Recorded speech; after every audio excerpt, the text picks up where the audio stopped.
네, 안녕하세요, 여러분. 저는 오늘도 신약 성경에서 배우는 지혜를 강의하는 최낙윤 교수입니다. 오늘은 우리가 함께 사복음서를 지나고 바로 다음에 나오는 사도행전이라고 하는 이 성경을 가지고 여러분들과 함께 이야기를 나눠보고자 합니다. 자, 여러분들은 사복음서 기억나시나요? 네, 사복음서라고 했던 것은 마태복음부터 요한복음까지 네 가지의 복음서를 가지고 사복음서라고 이야기를 했습니다. 그리고 사복음서의 주인공은 바로 예수님이셨고요. 조연들로는 베드로부터 시작해서 안드레, 야고보, 요한을 비롯한 12명의 제자들이 또 예수님의 제자들로서 예수님의 사도들로서 조연이었다라고 이야기할 수 있을 것 같습니다. 그런데 우리가 잘 알고 있고 생각하고 있는 12명의 제자들이 있었죠. 그 12명의 제자들을 가지고 우리는 사도라고 표현합니다. 이 사도라고 표현을 하는 이유는 제자들과 구별하기 위해서입니다. 그러니까 예수님께 직접적으로 예수님이 선택하셔서 예수님이 너 내 제자 해라 라고 뽑아주신 그 12명의 제자를 사도다라고 표현을 하고 있습니다. 흔히 얘기해서 베드로와 안드레, 야고보, 요한, 빌립, 바돌로메, 도마와 마테, 알페오의 아들 야고보와 시몬, 다데오, 가룟 유다까지 해서 12명의 사도들이 있고요. 추후에 제가 전에도 말씀을 드렸지만 가룟 유다가 예수님을 배신하게 됩니다. 그래서 가룟 유다의 배신으로 인해서 예수님이 십자가에 못 박혀 돌아가시게 되었고요. 가룟 유다가 죽은 후 가룟 유다도 이제 자신의 죄책감 때문에 자살을 하게 되어지고 그 가룟 유다의 빈 자리를 어쨌든 12명의 제자들이 메꾸려고 노력은 했으나 여러 가지로 어려운 점들이 있었습니다. 그래서 또 한 사람을 뽑아서 그 가룟 유다의 자리를 메꾸려고 하는데 투표를 해서 뽑게 되어져요. 몇 명을 지정하고 그 지정한 몇 명 중에 또 한 명을 투표해서 뽑게 되어지는데 그 한 명으로 뽑힌 사람의 이름이 마띠아라고 하는 사람이었습니다. 마띠아라고 하는 사람이 뽑혔고 마띠아라는 사람을 포함해서 12사도가 되었으나 성경에서는 추후에 나 또한 예수님께 선택받은 예수님의 사도다라고 말을 하고 있는 예수님의 사도가 한 명이 또 있는데 그 사람의 이름은 바울이라고 하는 사람입니다. 이 바울이라고 하는 사람은 우리가 아시는 분은 아시겠지만 사도 바울이다라고 표현을 하고 있는데요. 그래서 바울까지 포함해서 13명의 사도가 나오고 있는데 이 13명 이상 그 13명의 사도의 이야기가 오늘 이 성경에 나와 있는 사도행전 행함이 있었던 여러 가지의 이야기들을 모아놓은 성경이 이 사도행전이라고 하는 성경입니다. 아무래도 그래서 그런지 여러 가지 이야기들이 많이 나와요. 그리고 이 안에는 하나의 주제가 또 있고 여기서 배울 수 있는 지혜들이 또 몇 가지가 있어서 우리가 이 시간에는 이 사도행전을 보면서 우리가 신약 성경에서 배우는 지혜라는 우리 과목의 이름처럼 우리가 사도행전을 통해서 배울 수 있는 지혜들이 어떠한 것들이 있는지를 한번 생각해 볼 수 있도록 하겠습니다. 우선 사도행전은 누가 썼을까? 이름처럼 누가라고 하는 사람이 썼습니다. 누가 썼을까? 누가가 썼습니다. 그런데 여러분 보이시나요? 어떤 사람이 보이시죠? 어떤 캐릭터, 일러스트가 보이십니까? 의사가 보이죠? 네. 누가라고 하는 사람은 의사였습니다. 그래서 많은 사람을 고쳐주는 사람이었어요. 이 누가라고 하는 사람은 사복음서에서 누가복음을 쓴 사람이기도 합니다. 그래도 굉장히 지적인 내용들이 많이 쓰여져 있어요. 그리고 쓰여진 내용들을 쭉 훑어보다 보면 나름대로 논리적이고 나름대로 우리가 이해하기 쉽게 쓰여 있기도 하지만 전문적인 용어들도 많이 나와 있다는 점을 우리가 좀 이해하면서 읽어보아야 할 필요성이 있습니다. 사도행전 또한 짧지 않은 성경입니다. 1장부터 28장까지 꽤 긴 성경이면서 많은 내용들을 포함하고 있는데요. 이 누가라고 하는 사람이 누가복음과 이 사도행전 이 두 가지의 성경을 쓰게 되면서 어떠한 쓴 목적이 있지 않았겠습니까? 이 누가라고 하는 사람은 사실 누가복음과 이 사도행전을 편지처럼 쓴 거예요. 누군가에게. 그리고 그 누군가는 데오빌로라고 하는 사람이었습니다. 데오빌로라고 하는 사람은 왕이었어요. 그러니까 쉽게 얘기하면 어떤 시장 같은 사람이죠. 지금으로 얘기를 하자면 어떤 시가 있고 그 시의 왕처럼 군림하는 그런 사람이었고요. 그 사람에게 하나님의 말씀, 예수님께서 하신 말씀, 그리고 본인들이 하고 있는 사역들에 대해서, 그리고 다른 이들이 알아야 할, 그리고 다른 사람들한테 전해줘야 할 그런 사역들에 대해서 적어 놓은 데오빌로라고 하는 사람에게 쓴 편지와 같은 내용이 바로 누가복음과 이 사도행전이라고 하는 성경입니다. 그래서 다른 사람들이 이해하기 쉽게 써야 했기 때문에 전문 용어들이 들어가지만 나름대로 쉬운 편지 내용으로 쓰여 있다는 점을 여러분 알아두시면 좋을 것 같습니다. 그래서 이 누가복음과 사도행전은 한 사람, 누가라고 한 사람이 썼다라는 사실 기억해 주시면 되겠습니다. 사도행전은 크게 보면 세 가지 부분으로 나뉘게 되어집니다. 1장부터 7장까지는 교회가 어떻게 형성되게 되었는지에 대한 내용이 나오고 있어요. 유대인들 그리고 예루살렘 중심으로 모여서 함께 교회가 세워지게 되어지고 그 중심에는 베드로라고 하는 예수님의 수제자가 있었습니다. 여러분들께 제가 전에 사복음서에서도 말씀을 드렸지만 베드로라고 하는 사람은 예수님을 배신했던 사람 중에 한 사람이었어요. 그러니까 배신했다라기보다 예수님을 부인했던 사람 중에 한 사람이었습니다. 그러니까 예수님을 부인했던 그 사람이 이제는 예수님을 믿고 따르면서 예수님이 승천하신 후에 예수님을 위하여 교회를 세우는 일에 앞장서는 일을 했다라는 사실을 알 수 있죠.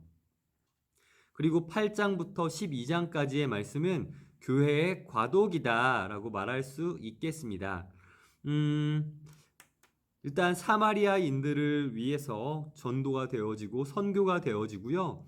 또한 팔레스타인 중심, 그러니까 팔레스타인이라고 불릴 수 있는 그곳들을 중심으로 이제 교회들이 세워지기 시작을 했고 베드로와 바나바 같은 예수님의 사역자들이 사도들 포함한 예수님의 제자들이 나아가서 복음을 전하고 사역했던 그런 것들을 이야기를 하고 있고요.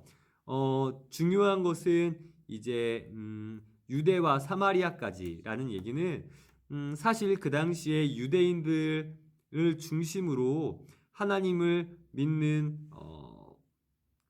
그런 신앙적인 분위기가 있었는데 이제는 유대인들뿐만 아니라 사마리아인을 비롯한 또 다른 수많은 인종들 또한 예수 그리스도를 믿고 따라야 한다라고 하는 분위기가 일어나면서 여러 가지 핍박도 있고 여러 가지 어려움들도 경험하게 되어지는 것입니다.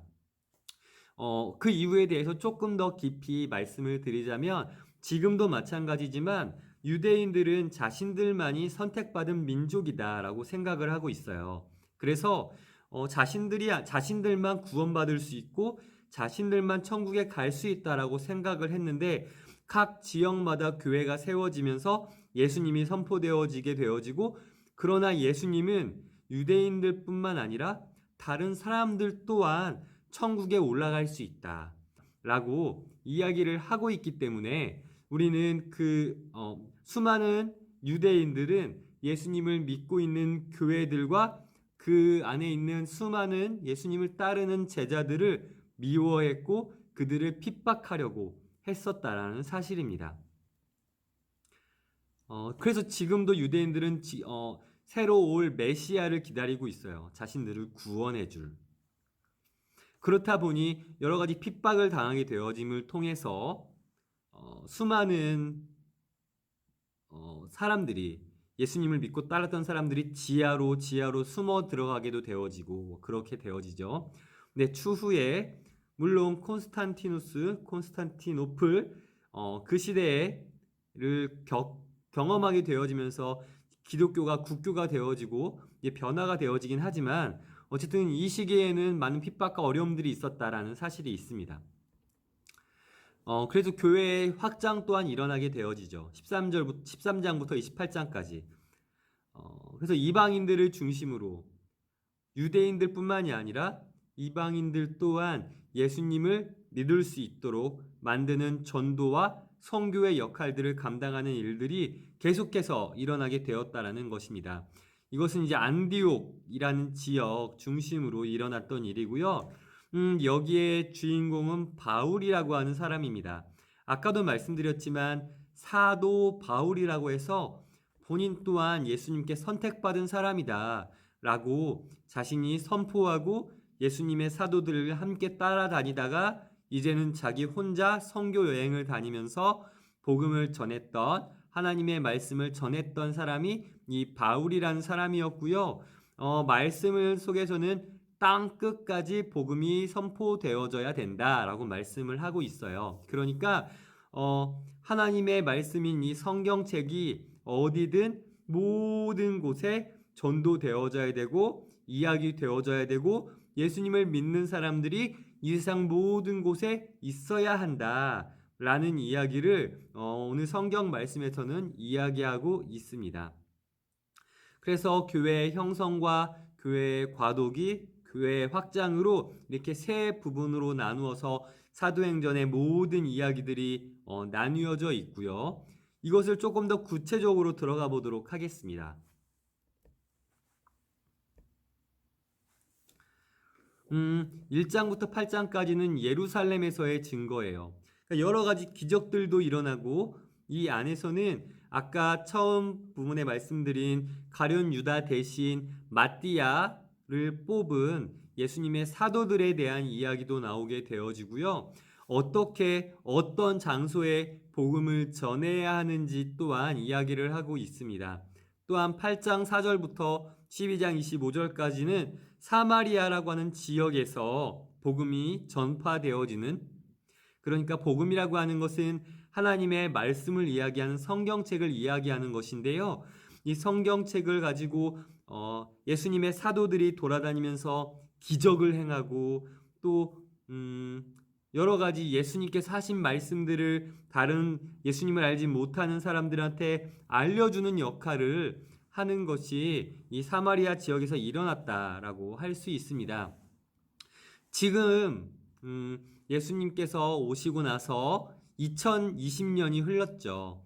2020년의 시간이 흘렀기 때문에 우리는 예수라고 하는 존재에 대해서 알고 있습니다. 지금에야 크리스마스다, 성탄절이다라고 해서 모든 사람들이 쉴 수 있는 그런 휴일이 지정이 되어 있기 때문에 우리에게 있어서는 이 예수님이라고 하는 존재가 누구나 알고 있는 존재일 수 있습니다. 그러나 그 당시에는 예수님이라고 하는 분이 단순히 이스라엘, 예루살렘 그 지역에만 알려진 그런 분이셨어요. 그 당시까지만 해도 그랬겠죠. 예수님이 33년의 삶을 사시면서 수많은 나라에 돌아다니실 수는 없었던 것 같습니다. 그래서 예수 그리스도가 만들어 놓은 정책이자 체계가 바로 예수님의 사도들, 그리고 사도들을 통해 배우게 된 예수님의 제자들이었던 거죠. 그래서 사도들을 통해서, 예수님의 제자들을 통해서 너희가 널리 퍼져서 어느 곳에 가든지 나의 이야기를, 내가 했던 말씀들을 세상 사람들한테 알려주어라 라고 이야기를 하고 있습니다. 그래서 예루살렘에서도, 이스라엘 안에 있는 예루살렘에서도, 베들레헴에서도 어느 곳에 가서든 복음을 전하고, 이번에는 사마리아 땅까지도 가서도 복음을 전했다라는 거예요. 근데 이것이 중요한 것이 무엇이냐면 이스라엘 사람들은요, 이 사마리아 사람들을 굉장히 미워했습니다. 서로 굉장히 적대적인 관계였다라는 거예요. 굉장히 미워했고 어떠한 부분에서는 이 사마리아 사람들을 굉장히 비천한 존재로 바라보고 있었습니다. 시각이 그랬다는 거예요. 어떻게 보면 인종차별 같은 그런 느낌으로 생각하시면 좋을 것 같습니다. 그렇게 생각을 했는데 그곳에도 예수님이 필요하다라고 그들이 믿고 생각하게 되어졌어요. 그래서 사마리아라고 하는 그 땅에 예수님의 사도들이 가게 되어졌고 그곳에서도 기적을 일으켰고 예수님의 말씀을 전하기 시작을 했습니다. 그리고 나서 이제 13장부터 28장 마지막 절까지는 이러한 일들이 이루어져요. 바울의 1차, 2차, 3차의 여행이 일어나게 되어지고요. 그 이후에는 바울이 이렇게 많이 여행을 다니면서 전도를 하게 되어졌는데 이 전도한 것들이 로마 사람들 보기에 좋지 않은 거예요. 왜냐하면 예수님이라고 하는 사람은 바울이 생각하는 것이 아니라 로마 사람들이 생각할 때 하나님이라고 하는 신을 부정하는 사람처럼 보였던 거예요. 왜냐하면 예수 그리스도, 예수님이라고 하는 사람을 신이라고 얘기하면서 하나님과 동일한 존재다라고 이야기를 하고 다녔기 때문이에요. 그래서 신성 모독이다라고 예수님을 그렇게 생각을 했었는데 바울이 그 예수님을 전하고 다니니 너 그만 전해 라고 이야기를 하며 나중에는 사도 바울 또한 붙잡아 버리고 감옥 생활을 하게도 되어집니다. 감옥 생활만 하는 것이 아니었어요. 정말 죽을 만큼 맞기도 했습니다. 죽기 직전까지 맞게 되었다. 구타를 당했다.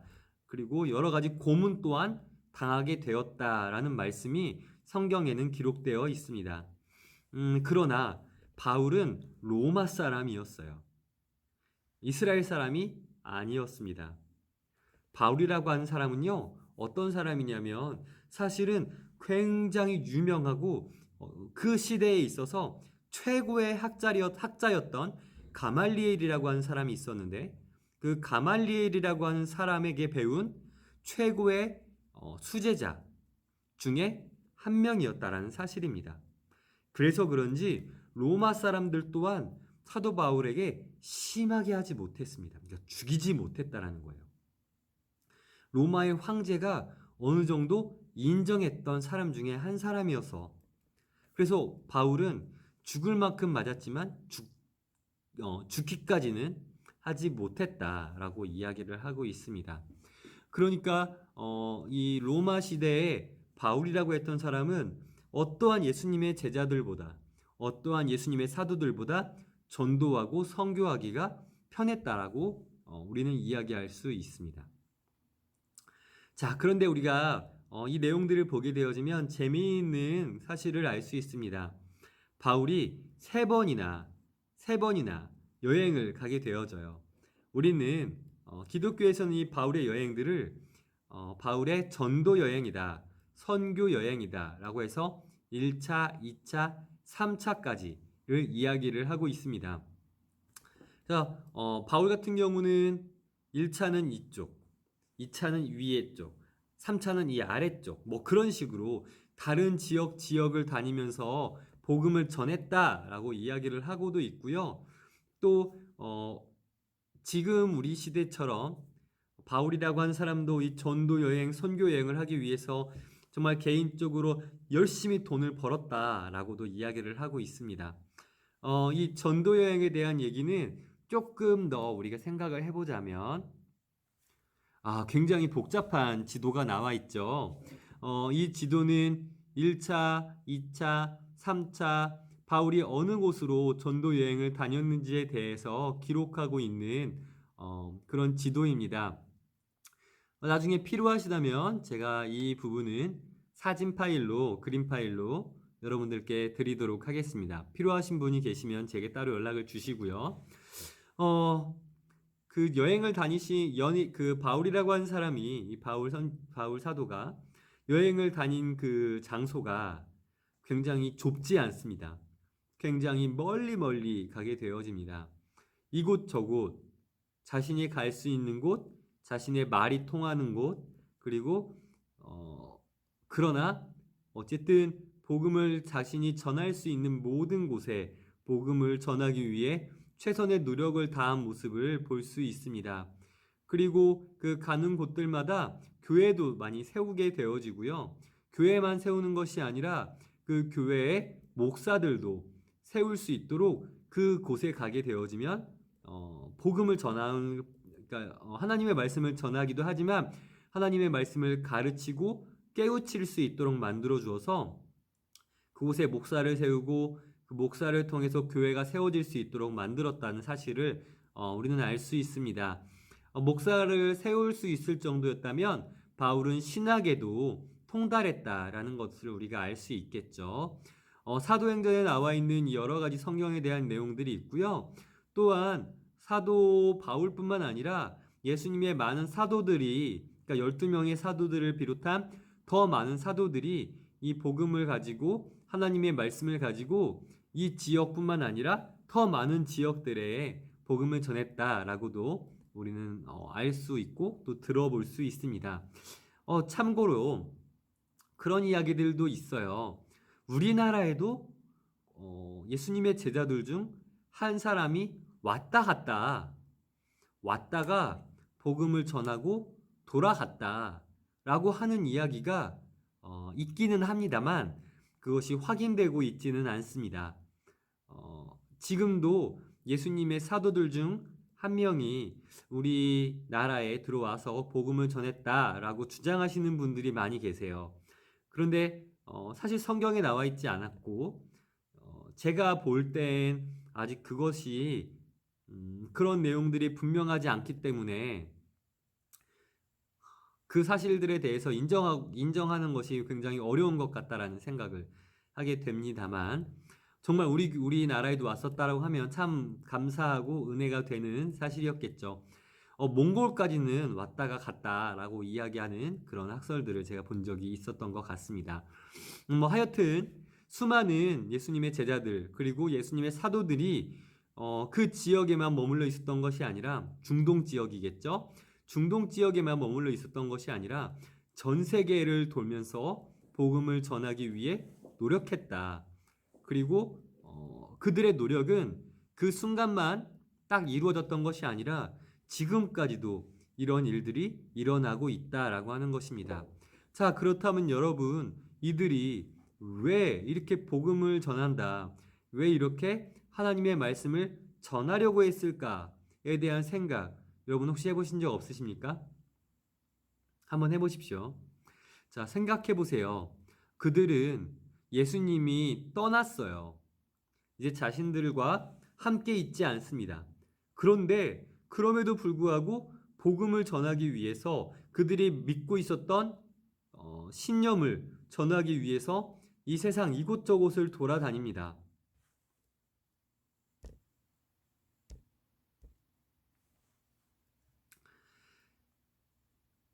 이곳저곳을 돌아다니게 되어지는데 이곳저곳을 돌아다니면서 서로 연락을 하게 되어지죠. 왜 그랬을까? 그것을 알기 위해서 우리 이 사도행전의 저술 목적에 대해서 생각해 볼 필요성이 있습니다. 바로 예수 그리스도를 전도하고 선교하기 위해서였죠. 아까도 말씀드렸지만 예수님께서 지금은 함께하고 있지 않아요. 그들과 동행하고 있지 않습니다. 그런데 예수님께서는 그들에게 말씀하셨어요. 너희는 가서 모든 족속으로 제자를 삼아 아버지와 아들과 성령의 이름으로 세례를 베풀고 내가 너희에게 분부한 모든 것을 가르쳐 지키게 하라. 볼지어다 내가 세상 끝날까지 너희랑 함께 있을 것이다 라고 말씀하셨어요. 자, 함께 있지 않습니다. 그러나 함께 있겠다라는 약속하셨고요. 함께 있지는 않습니다. 그러나 가르쳐라. 그리고 많은 사람들에게 내 이야기가 전해져서 그들이 하나님의 말씀, 예수님의 말씀대로 살 수 있도록 그들에게 도전을 주어라 라고 말씀하고 있는 성경을 볼 수 있어요. 마태복음 28장 18절부터 20절까지의 말씀에 그런 말씀이 있었습니다. 예수 그리스도를 전도하고 선교하는 것이 그들에게는 그들의 삶에 있어서 최우선순위였어요. 왜 그랬을까에 대한 생각을 해보면 수많은 사람들이 예수님께서 돌아가셨다가 3일 만에 부활하신 모습을 보게 되어졌습니다. 그리고 예수님께서 부활하신 후 40일 동안 예수님의 제자들과 예수님의 사도들과 함께 사시다가 제자들과 사도들이 보고 있는 그 중에 하늘로 승천했다라고 사도행전의 성경 말씀에 쓰여 있어요. 그러니까 함께 있다가 하늘로 올라가셨다. 승천하시는 모습을, 하늘로 올라가시는 모습을 예수님의 제자들과 사도들이 보게 되었다라는 것이죠. 자, 그렇다면 만약 정말 그게 사실이었다면 예수님의 제자들과 사도들에겐 어떠한 믿음이 있었을까요? 분명한 믿음이 있었을 겁니다. 아, 예수라는 분은 내가 생각했던 그 메시아 구원자가 맞구나. 아, 예수라는 분은 내가 생각했던 것처럼 하나님의 아들이 맞구나 라고 생각해 볼 수 있지 않았을까요? 그리고 예수님께서는 분명히 마태복음 말씀에 내가 하늘로 올라간 것처럼 사도행전의 말씀에도 마찬가지로 있어요. 하늘로 올라가는 것들을 본 것처럼 똑같이 하늘로 내려올 것이다. 하늘에서 내려올 것이다.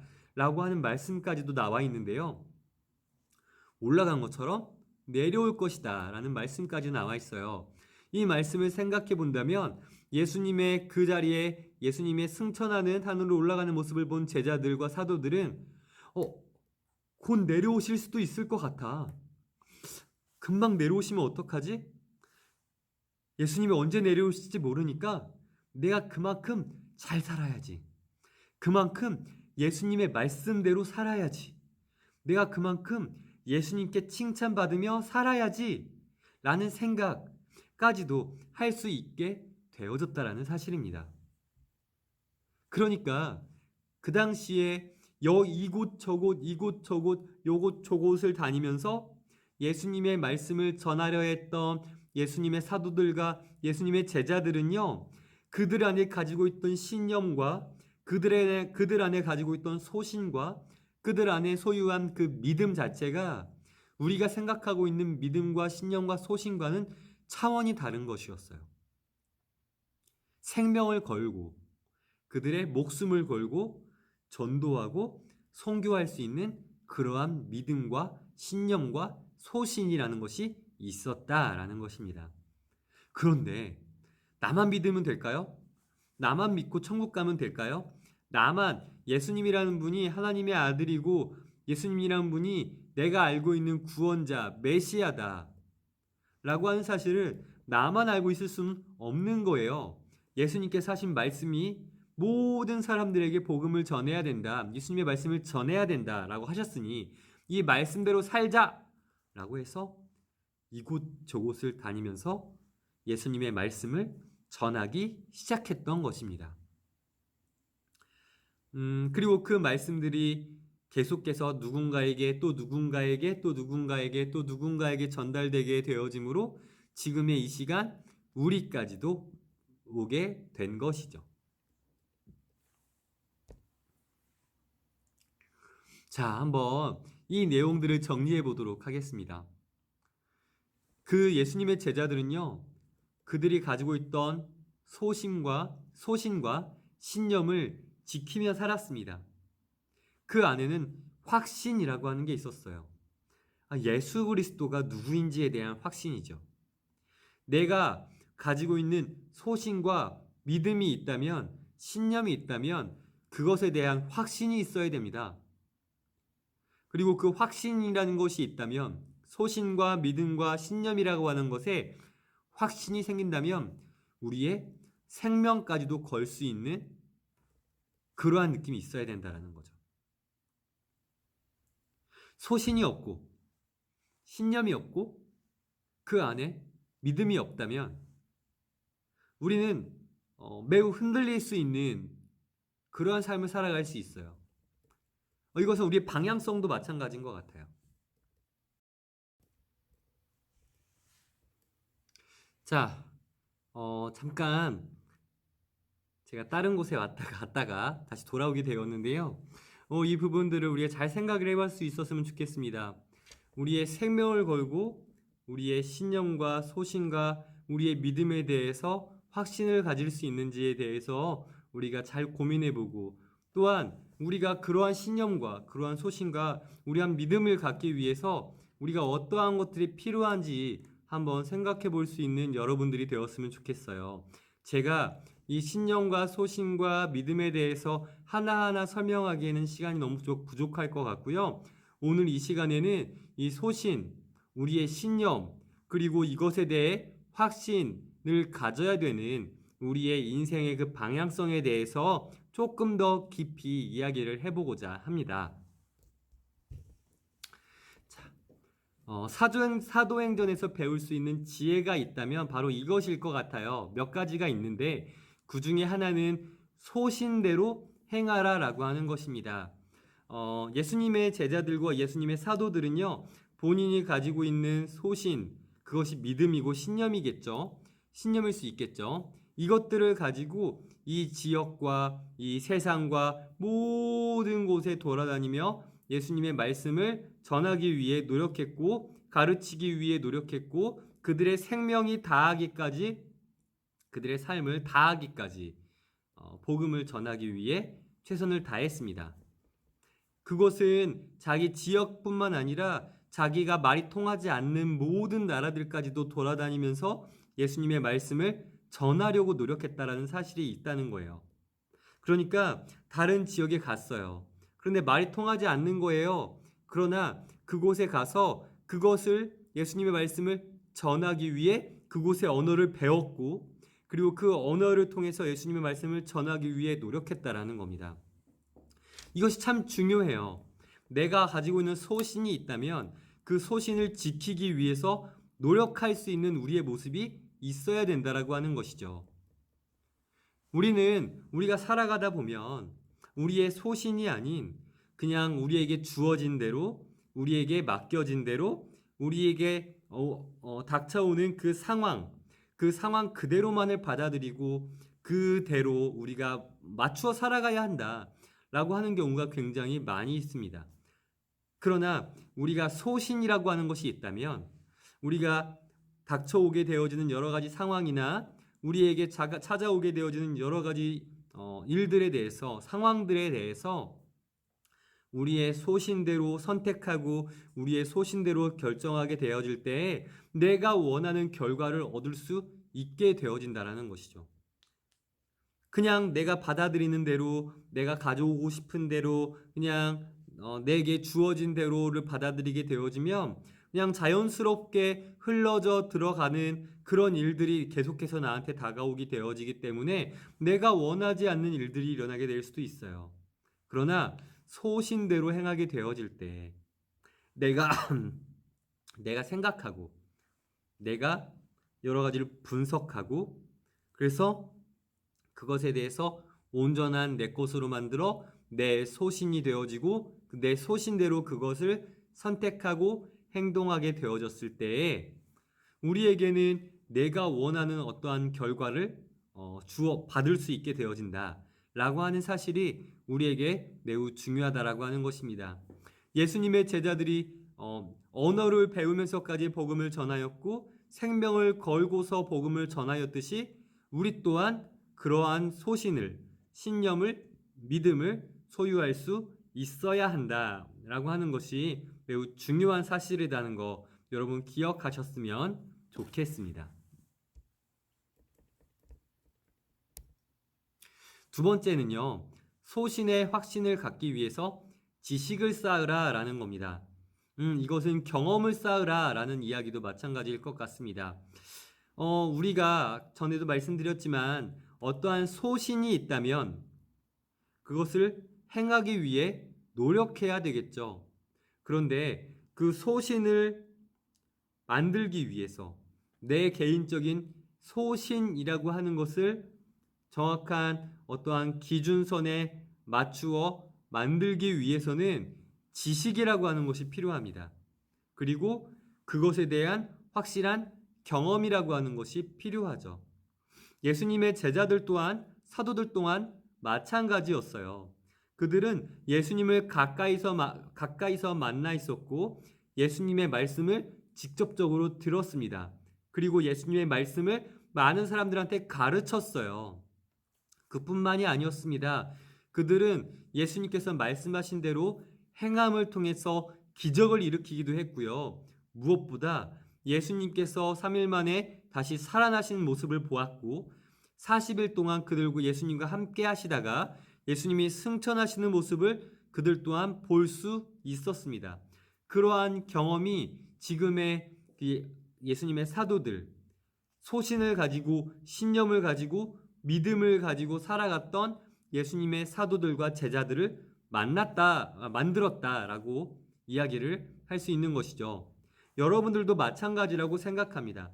많은 경험들을 해보게 되어지고 또한 많은 책들을 읽어보면서 또는 유튜브나 우리가 알 수 있는 여러 가지 지식의 정보들을 배우게 되어지면서 내가 선택하고 내가 결정할 수 있는 여러 개의 소신들이 늘어나게 되어질 수 있다라고 이야기를 할 수 있겠습니다. 그러기 위해서는 정말 많은 봉사활동도 여러분들에게 필요할 수 있어요. 많은 봉사활동들을 통해서 힘들어하고 어려워하고 필요가 있는, 그러니까 누군가를 필요로 하는 그러한 사람들의 어려움들을 내가 함께 경험해보고 그들을 도와줌을 통해서 내가 앞으로 어떠한 삶을 살아야 하지? 내가 앞으로 어떠한 도움을 줄 수 있는 삶을 살 수 있을까? 내가 앞으로 이 사회에, 이 세상에 어떠한 모습을 가지고 어떠한 생각을 가지고 어떠한 신념과 어떠한 믿음과 어떠한 생각들을 가지고 살아갈 수 있는지에 대해서 봉사활동들을 통해서 우리가 생각해 볼 수 있고 경험해 볼 수 있고 또한 그런 것들을 우리 안에 가질 수 있다라는 것을 얘기하는 것이다라고 말할 수 있겠습니다. 그래서 저는 여러분들에게 소신과 신념 이러한 것들이 궁금하다면 나에게 소신이 없다, 나에게 신념이 없다라는 생각이 든다면 여러분 봉사활동을 많이 다녀보시기를 여러분들께 권고드립니다. 그렇다면 여러분들에게 더 좋은 일들, 더 좋은 경험들이 일어날 수 있을 것이다 라고 확신하게 되어집니다. 세 번째는 방법을 찾으라 라는 거예요. 소신과 우리의 신념이 있다면 그 소신과 우리의 신념과 우리의 믿음을 어떻게 개발할 수 있는지 또는 우리의 소신, 신념을 어떻게 하면 다른 이들에게 알릴 수 있는지 또는 나의 소신과 나의 신념이 분명한 건지 확실한 건지 이것이 나에게 필요한 건지에 대해서 확실히 알 수 있는 방법을 찾아야 한다라고 하는 것입니다. 많은 사람들은요, 내가 어떠한 소신이 있고 어떠한 신념이 있고 믿음이 있다면 그걸로 끝인 거예요. 더 이상 이 소신과 신념과 이 믿음에 대해서 다시 한 번 더 생각해 보려 하지 않습니다. 내가 경험했으니, 내가 이것들에 대해서 공부를 했으니 끝. 이제 더 이상 오버. 더 이상 나는 이것에 대해서 생각하고 싶지 않아. 이게 무조건 맞아! 라고 생각하는 사람들이 있어요. 이 정치적인 성향을 가진 사람들도 이런 생각들을 굉장히 많이 하고 있는 것 같습니다. 그러나 우리 분명한 한 사실은요. 믿음, 소신, 신념이라고 하는 것 또한 100% 완벽한 것은 없다라는 거예요. 계속해서 우리는 공부해야 하고요. 계속해서 우리는 경험을 쌓아야 하고요. 그래서 나의 믿음과 나의 소신과 나의 신념이 분명한 것인지에 대해서 계속해서 되돌아봐야 한다. 되짚어 봐야 한다라고 하는 것입니다. 여러분 이 생각은 정말 우리에게 필요하다는 거예요. 계속해서 연구하지 않고 내 생각에 대해서 계속해서 돌아보지 않는다면 언젠가 내가 가지고 있는 소신과 신념들은 시대적으로 뒤처져 있는 소신과 신념이 될 수도 있고요. 무엇보다도 우리가 생각하는 것이 완벽하지 않기 때문에 100% 분명하지 않기 때문에 또 다른 누군가에게 비판을 받을 수 있고 더 심하게 한다면 비난까지도 받을 수 있게 되어질 수 있다라는 사실까지도 우리는 고민해 보아야 할 필요성이 있습니다. 자, 여러분, 우리는요, 참으로 부족한 존재입니다. 참 연약한 존재예요. 그래서 완벽하지 않습니다. 그래서 그런지 우리는 참 많은 선택과 많은 결정들을 내려야 하지만 그 선택과 결정들이 100% 분명하게 그리고 100% 완벽하게 결정되어지지는 않는 경우가 많아요. 그리고 좋은 결과를 얻지 못할 때도 너무나 많이 있습니다. 그래서 우리는 이 방법을 찾아야 돼요. 소신과 신념을 더 완벽하게, 더 온전하게 할 수 있는 방법이 없는지 계속해서 보면서 경험하면서 계속해서 읽으면서 우리의 소신들, 우리의 신념들을 되돌아보아야 한다. 분별해야 한다. 라고 하는 사실을 여러분들이 기억하시고 나의 연약함을 깨달으시고 또한 계속해서 소신과 신념은 변화될 수 있다. 라고 하는 것 또한 기억하셔야 합니다. 이런 사람이 있을 수 있죠. 소신과 신념은 변하지 않아야 하는 거 아니냐. 네, 맞아요. 소신과 신념이라고 하는 것은 원래는 변함이 없어야 하는 것입니다. 믿음이라고 하는 것 또한 마찬가지죠. 변함이 없어야 되는 것이 맞는 것이에요. 하지만 계속해서 내가 완벽하지 않은 존재라는 사실을 내가 인식했다면 그리고 기억하고 있다면 내 소신과 내 신념과 내 믿음이 완벽한 것인지에 대해서 계속해서 분별해 볼 필요성이 있다라고 하는 것이죠. 그리고 분별해 보면서 그래. 다시 한번 생각해 보아도 내 소신이 맞아. 내 신념이 맞아. 라고 결정을 할 수 있다. 그래서 내 소신과 신념과 믿음에 대해서 되짚어 보면서 나를 돌아볼 수도 있어야 하고 또한 그러한 삶이 옳은 삶, 내가 살아가는 옳은 삶을 만들어 가게도 된다라고 우리는 이야기할 수 있을 것 같습니다. 자, 그리고 변화에 익숙해져야 합니다. 자, 여러분, 무슨 얘기냐면 길은 모든 곳에 있어요. 예수님의 제자들 또한 마찬가지였습니다. 예수님의 제자들 중에 특별히 사도 바울 같은 사람은요, 소신과 신념이 완벽하게 바뀐 사람 중에 한 사람이었어요. 무슨 얘기냐면 이 사도 바울이라고 하는 사람은 예수님의 제자들이 있었는데 그들을 죽이고자 했던 사람입니다. 그리고 이미 예수님의 제자들을 많이 죽였던 사람 중에 한 사람이었어요. 그런데 이 사람이 예수님을 만납니다. 예수님을 만남을 통해서 삶이 완벽하게 변화가 되는 거예요.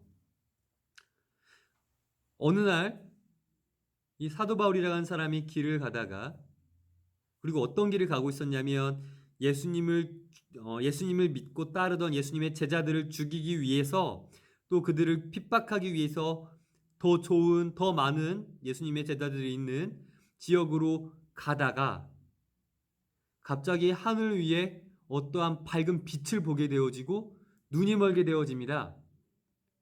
그리고 그 자리에서 하나님의 음성이 들려요. 예수님의 음성이 들려요. 누구세요? 누구십니까? 음성 들리기를 나는 네가 핍박하는 예수다. 내가 무엇을 하길 원하십니까?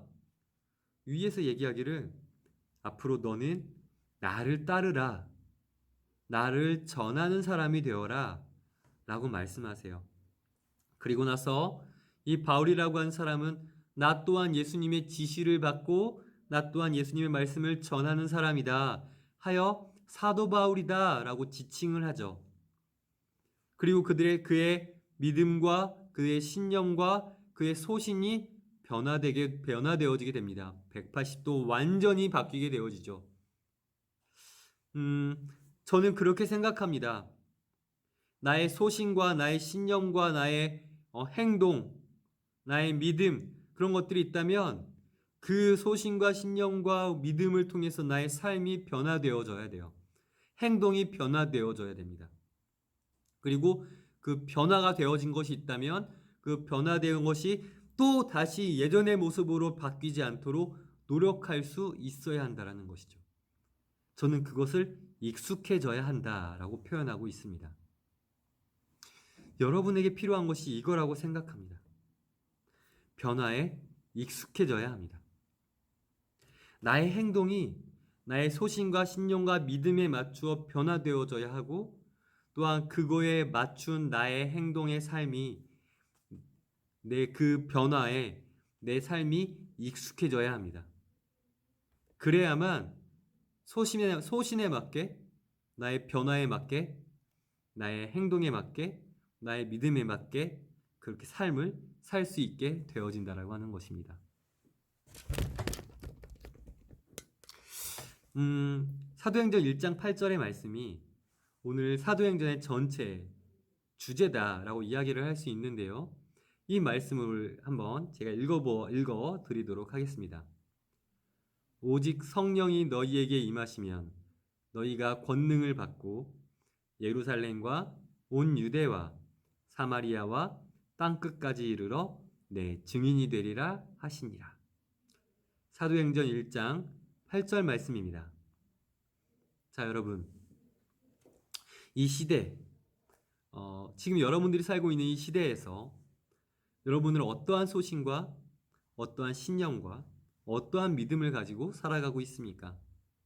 그 당시에 사도행전 당시에 수많은 예수님의 제자들과 사도들은 이 말씀을 중심으로 그리고 이 말씀이 자신들의 믿음이 되고 소신이 되고 신념이 되어서 그 말씀을 전하기 위해 그 말씀을 나타내기 위해 노력하며 살았습니다.